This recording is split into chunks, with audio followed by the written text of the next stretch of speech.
ସେଦିନ ଗୋପପୁରବାସୀ ଚିତ୍କାର କଲେ ବର୍ଷାରେ। କିଏ କହିଲା ମୋ କାନ୍ଥ ପଡ଼ିଲା, କିଏ କହିଲା ମୋ ଛେଳି ମଲା, କିଏ କହିଲା ମୋ ଗାଈ ଉପରେ କାନ୍ଥ ପଡ଼ିଲା। ଓ ବାପା ସେଦିନ ଚିନ୍ତା କଲେ ଭଗବାନ କୃଷ୍ଣ।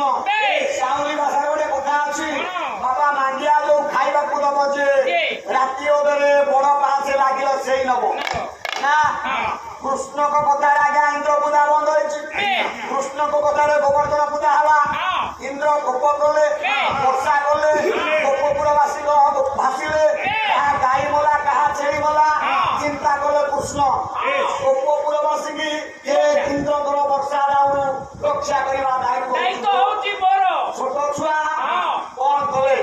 ସେଦିନ ଆଜ୍ଞା କୃଷ୍ଣ ନନ୍ଦ ରାଜାଙ୍କ କୋଳରେ ଥିଲା ବେଳେ, ଯଶୋଦାଙ୍କ କୋଳରେ ଥିଲା ବେଳେ ଗୋପପୁରବାସୀଙ୍କ ପାଇଁ ଆଜ୍ଞା ଗୋଟିଏ କଣ କଲେ? ଛତା ଟାଣି ଦେଲେ।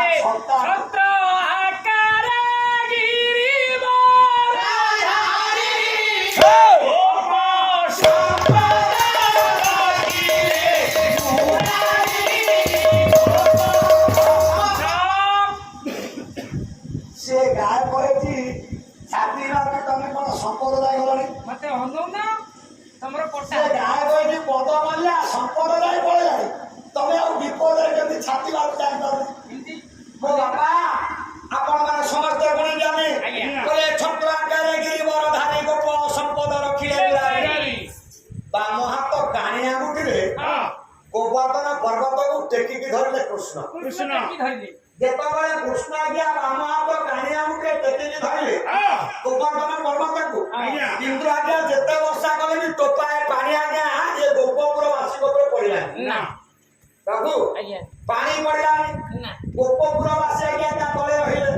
ଛତା ଭଳି ଗୋବର୍ଦ୍ଧନ ପର୍ବତକୁ କୃଷ୍ଣ ମୁଁ କହିଲି ଛତା ଭଳି ଗୋବର୍ଦ୍ଧନ ପର୍ବତକୁ କୃଷ୍ଣ ଧରିଲା ବେଳେ ତମେ କାହିଁ ଅଭିନୟ କଲ? ଇଏ ପ୍ରାକ୍ଟିକାଲ ଥିଓରି ଦିଟା କରୁ। କଣ ପ୍ରାକ୍ଟିକାଲ? ମୋ କହିବା କଥା, ଯେତେବେଳେ ଭଗବାନ କୃଷ୍ଣ ଗିରି ଗୋବର୍ଦ୍ଧନ ପର୍ବତକୁ ବାମ ହାତ କାଣି ଆଙ୍ଗୁଠିରେ ଟେକି ଧରିଲେ ଗୋପପୁରବାସୀଙ୍କୁ ସୁରକ୍ଷା ଦେବା ପାଇଁ, ଯେ ଭଗବାନ କୃଷ୍ଣଙ୍କୁ ସେତେବେଳେ ବୟସ କେତେ ହେଇଥିଲା? ବୟସ ସକାଶେ ଏ ରୋଲଟା କଲୁ? ଛାଡ଼ିବି ତମକୁ ନା କଣ? ବୟସ ସକାଶେ ଏ ରୋଲ କଲୁ?